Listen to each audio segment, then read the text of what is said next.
What is up, everybody? Welcome back to the Didn't Ask podcast.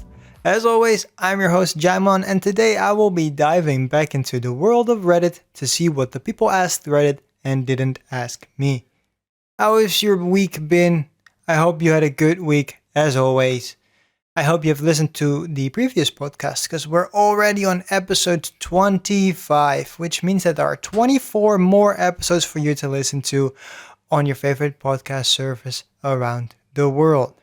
Well, let's jump right into the first question of today because I have nothing to plug, really. I have nothing to say for myself. Everything is totally fine and dandy, so I'm not gonna keep you here for long today. I say now, but who knows? Who knows? Who knows? Let's just jump right into the first question of today. And this one was asked by user colorful soul underscore. And they ask, what improved your quality of life so much you wish you did it sooner? For me, this is just the readdressing some of the orders I do things on a day-to-day basis. I am very much a fan of doing things as soon as possible. So right now I wake up at 6:30 in the morning and then I do yoga immediately. So I've got my workout done and we get stretched out like really early, really soon. So we have that done. And then after that, I immediately start cleaning the house. So it's very early, but vacuum cleaning at around 8 in the morning, it's really nice. In between that, I do my mouthwash. It's a whole rigmarole. But yeah, doing those things early on in the day is so nice because your house is clean, your body feels basically like warmed up for the day. So it's really nice to get started that way. And again, you got the things out of the way that you have to do anyways. But instead of it being pushed to the end of the day, I just take it forward in the day and do it immediately so I am ready to go. So I can just do whatever the fuck I want. So I think that that is one of the more important things that I implemented in my life. Just doing things sooner so that I don't have to think about them anymore and I've done everything that I had to do for that day. Because once again, as you push things back in your agenda or calendar, whatever the fuck you want to call it, it's just going to be more of a burden on you. So doing things as soon as possible should help you get things a little bit more quickly done and being more efficient in what you're doing.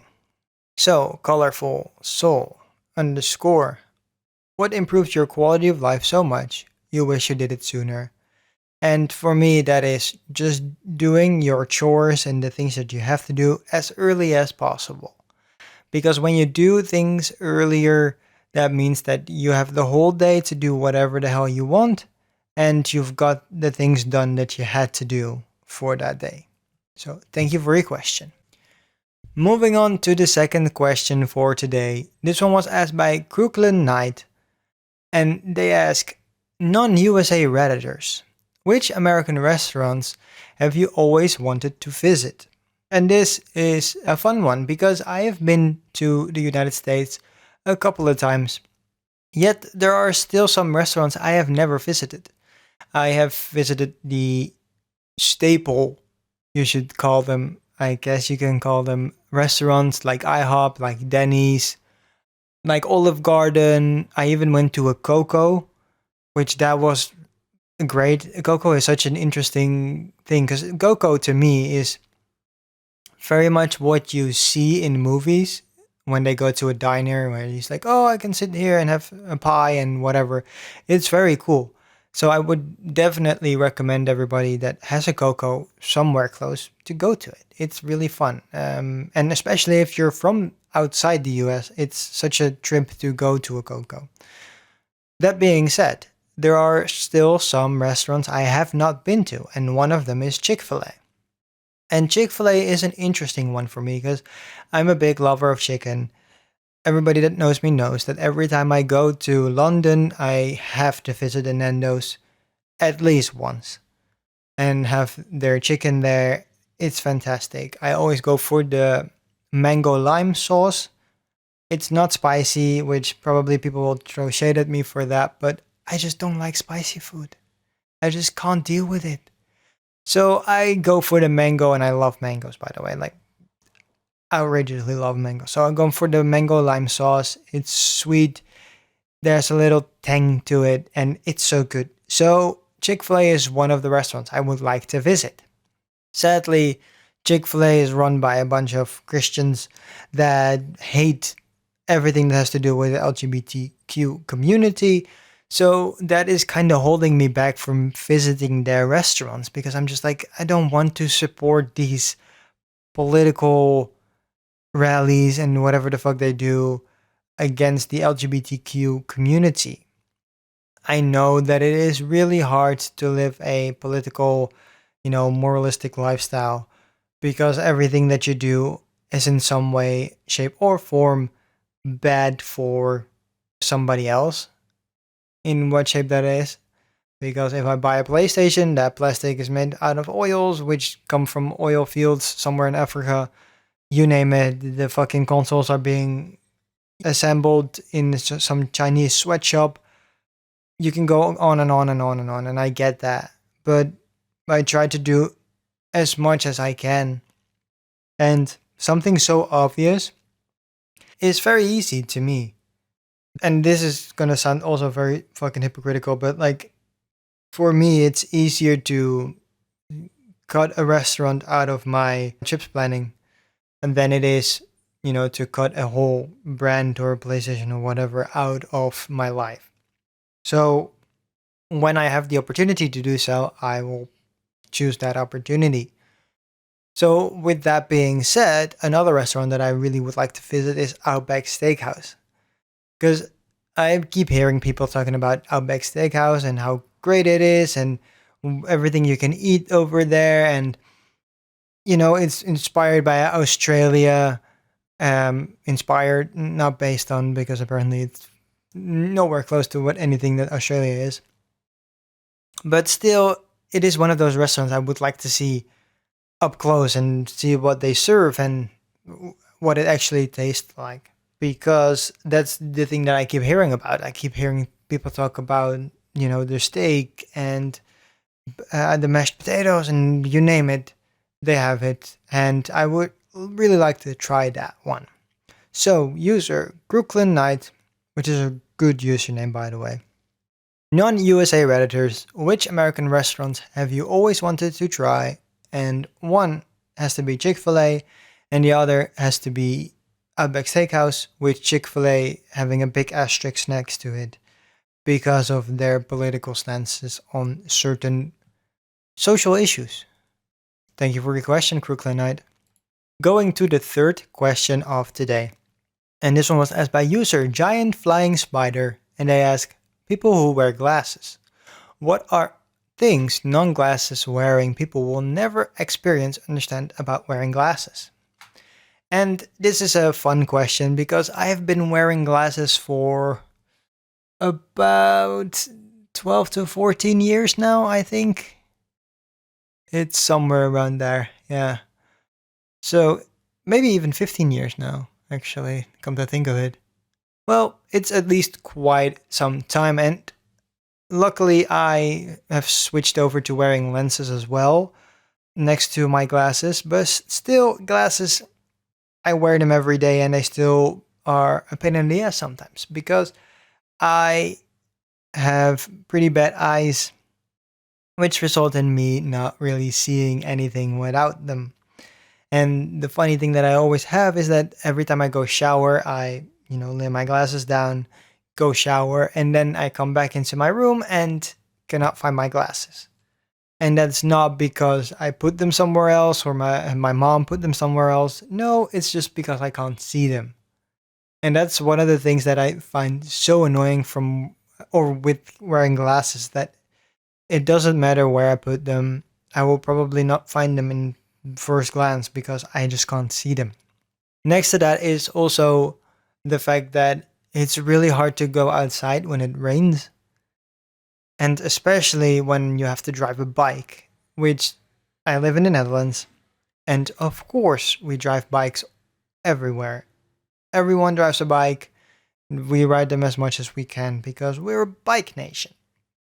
But I've had a couple of times, especially in high school, where I wore my glasses mostly, and then at the end of high school, like going more to the end, the final like 2 years or something like that, I started wearing lenses. But yeah, so the thing that I had mostly was that I had to go to school, and then sometimes it would be raining. So halfway through the end of the street, like legitimately, I couldn't make it out of the street some days without my glasses being either fogged up fully and then also being rained on. So that meant that I wouldn't see anything. And that means that I have to take my glasses off and then clean them and then put them back on with the same result happening in another 10 seconds, 20 seconds. So that was one of the things that it's really annoying when you wear glasses. Um, Also, it's also really annoying because you get a very greasy face because there's, of course, something on your nose constantly. And that's a bit annoying that everything gets really greasy. But I would say the most annoying part is the rain splatters and the fog that creates on your glasses because it just makes seeing really hard. And again, I wear glasses not because it's fun, but because I need to see. And if I wear glasses and still cannot see, then we have a real big problem. Like I said, especially when you're on a bike and you can't see like 2 feet ahead of you because it's everything is fogged up and there is rain on your glasses.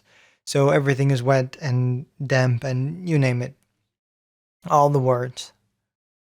Moist is one of them.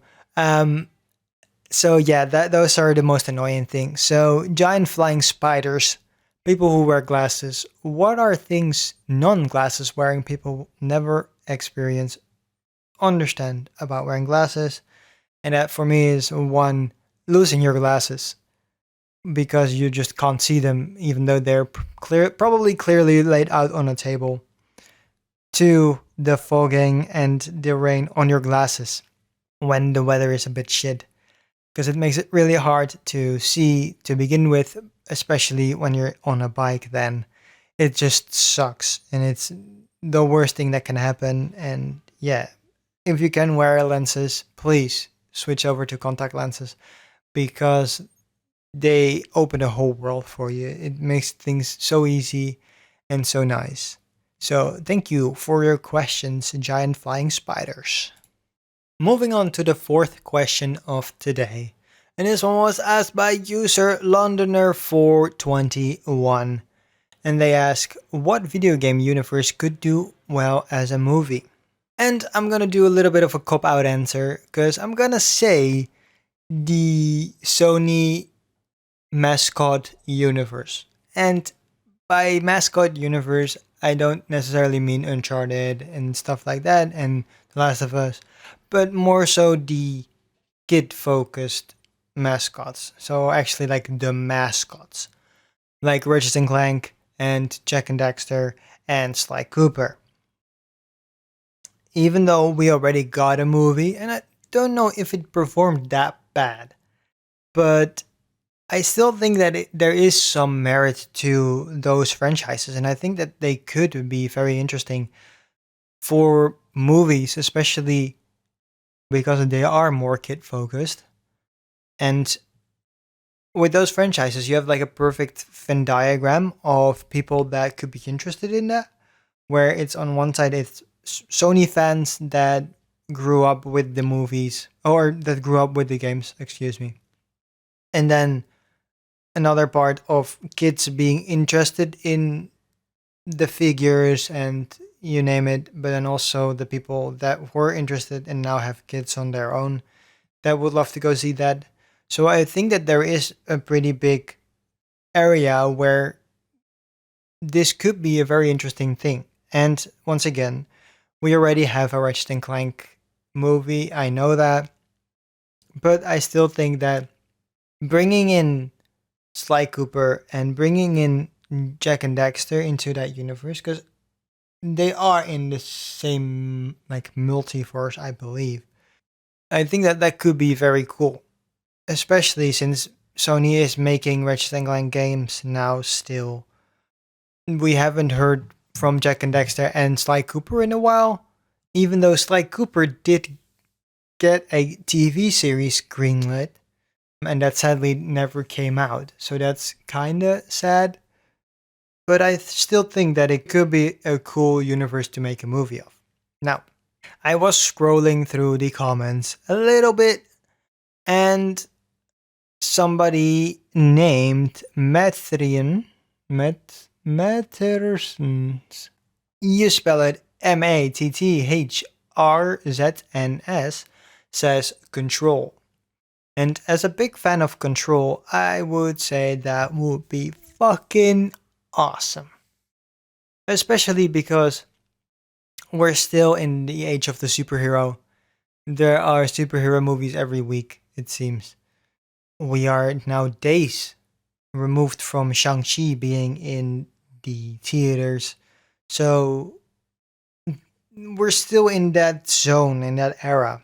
And I feel like Control is a perfect mending of a like a murder mystery superheroes, but also this dark arts type, the X-Files type.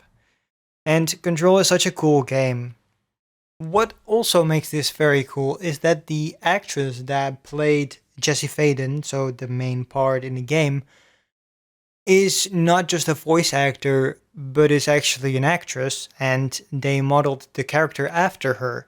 So we can make this movie right now. We don't have to cast anybody. We just take Jesse Faden's actor Courtney Hope, and we are off to a start. We have the main character. We have a story outline, even though it's mostly based on lore and whatever. But I feel like there is a story to be told there. So I would agree with Matt Herzens, if that's your real name. I would say Control that's a good pick. I really like Control. I really love the game. I platinumed that game, so that's a pat on the back for me. But yeah, Control will be very cool. Like I said, especially because the character or the actress that played Jesse Faden, Courtney Hope, is actually an actress. And this kind of sounds denigrating, but there are certain actors that do more voice work, of course, and with Jesse Faden being modeled after Courtney Hope, that actually helps her a lot because, of course, for example, Tara Strong, she voices Harley Quinn, but doesn't look like Harley Quinn at all. You know what I mean? Not in the slightest. So that's gonna be a really hard thing to do. But Jesse Faden, she could do that. She could do that. Courtney Hope, I should say, she could do that. She could clearly do that. So thank you, user Londoner 421. What video game universe could do well as a movie? And my answer would be the Sony PlayStation mascot universe. But I like the idea by Matt Herdensons, and that would be Control, because Control is an awesome game, and it would be awesome if more people knew what the fuck was going on with it. Thank you for your question, Londoner. And now, the final question of the Ask Reddit subreddit for today, and this one was asked by user Pew Pew 420. Blaze it up. What is your favorite anime? There are many anime that I grew up with watching. I am more of a cartoon guy, I have to say, very honestly. But lately, Netflix has been coming out with banger after banger with animes. And technically, they are animes, even though sometimes you can, like, make their. You can make. It's really hard nowadays because we have hit the point where the meaning of an anime is kind of changed. Because technically, because the traditional meaning of anime is, of course, an cartoon made in Japan. That's basically like the traditional view of what we see anime as. But nowadays, animes don't really get made in Japan anymore because most of them are being outsourced to South Korea, as far as I know.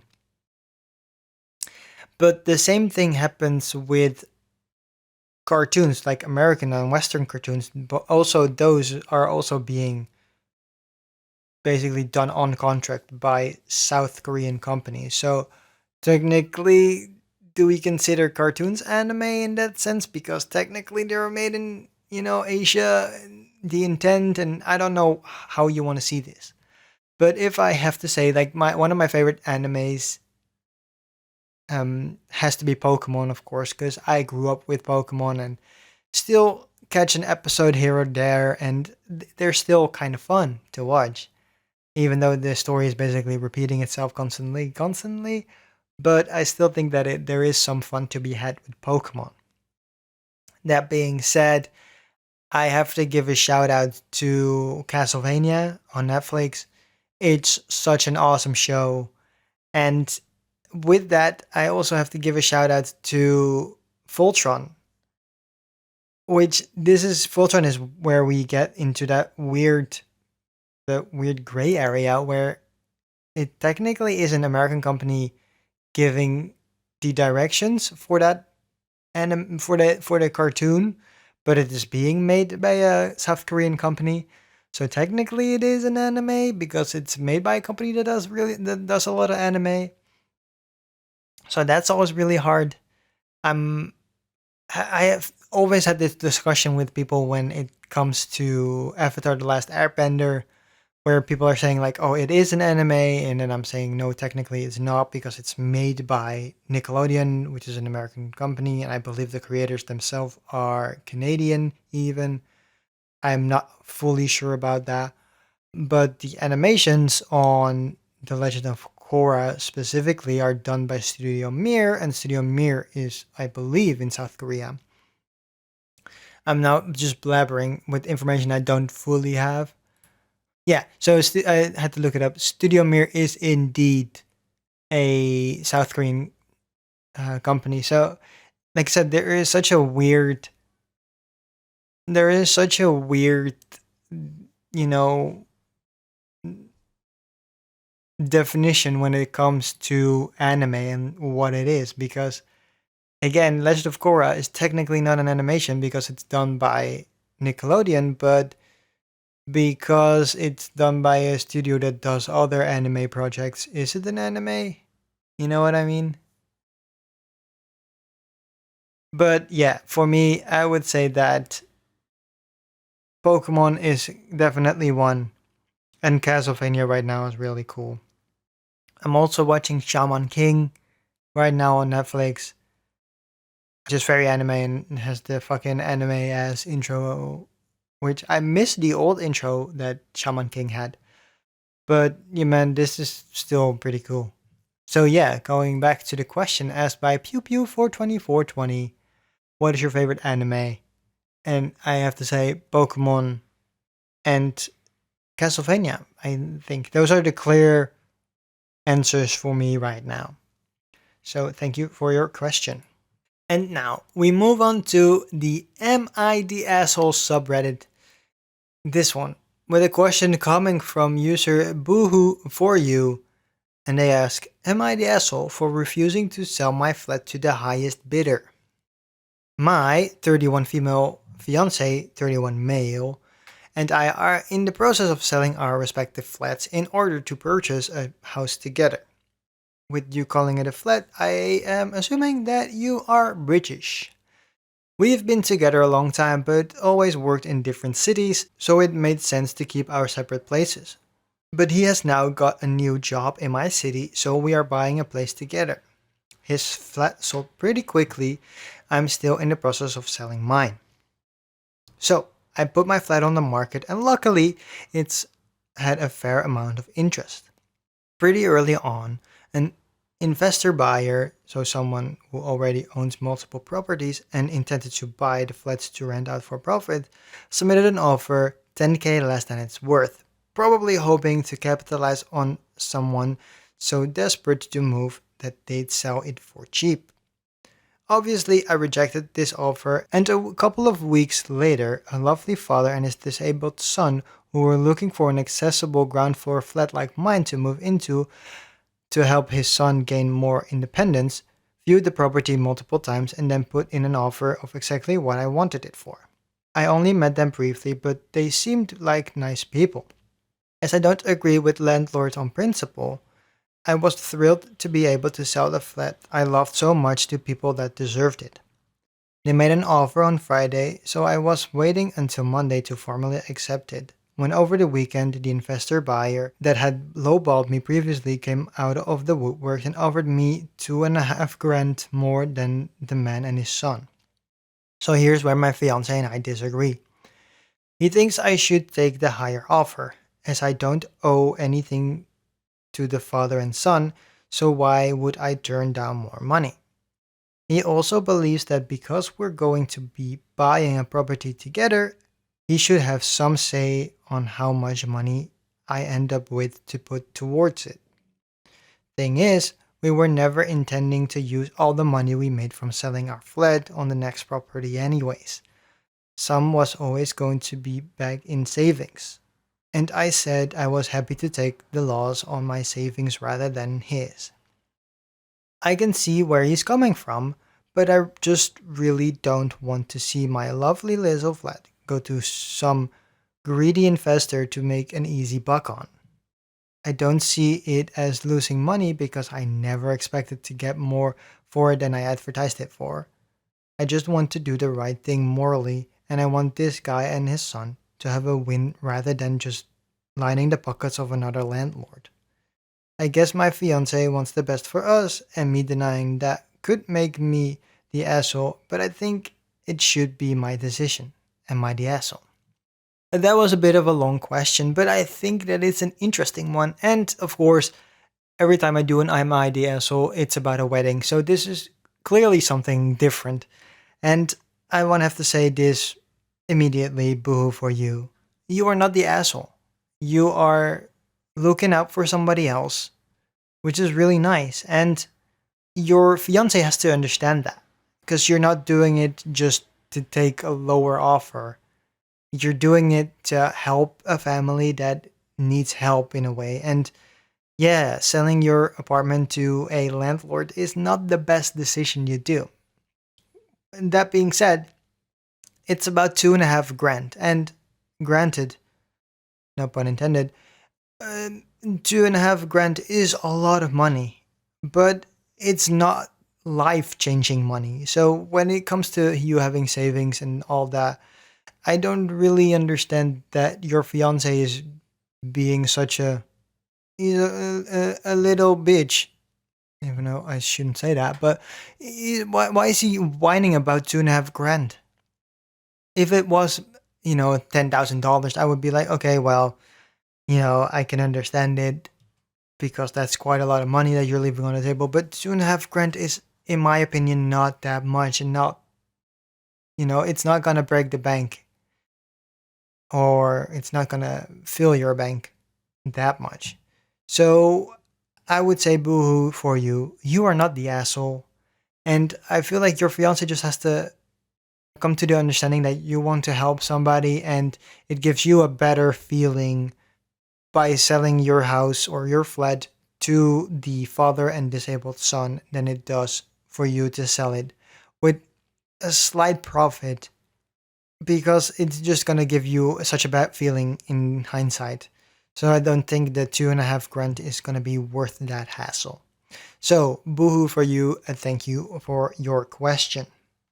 And that is going to be it, ladies and gentlemen, for the Didn't Ask podcast for today. I hope you had a good time. If you did, please leave a star rating on Apple Podcast so I can read your review out on this podcast to see, what you have been saying. If you have a question for me to answer, please go to anchor.fm/didn't-ask-pod. You can find a button over there, and if you press that button, it gives you the opportunity to record a voice message so I can play that on the podcast and answer your question swiftly. If you don't want your voice to be heard, that's all good and fine by me. Just say upfront in your audio message, hey, I don't want my audio to be played on the podcast, and then I'll just read out your question. On Anchor.fm, you will also be able to find all the other episodes of this podcast, so the other 24. But those are also available on your favorite podcast service around the world. I will be back next week, but if you want to keep up with me and see what I'm watching during the week, please go to tracked.tv. That link will be in the show description, and it shows you all the shows that I've been watching, what I've been rating the episodes. It's a fun time. Well, that's it for me for today. For this week, I can say that too. And I will be back next time with another episode of the Didn't Ask podcast. Thanks for listening. Goodbye.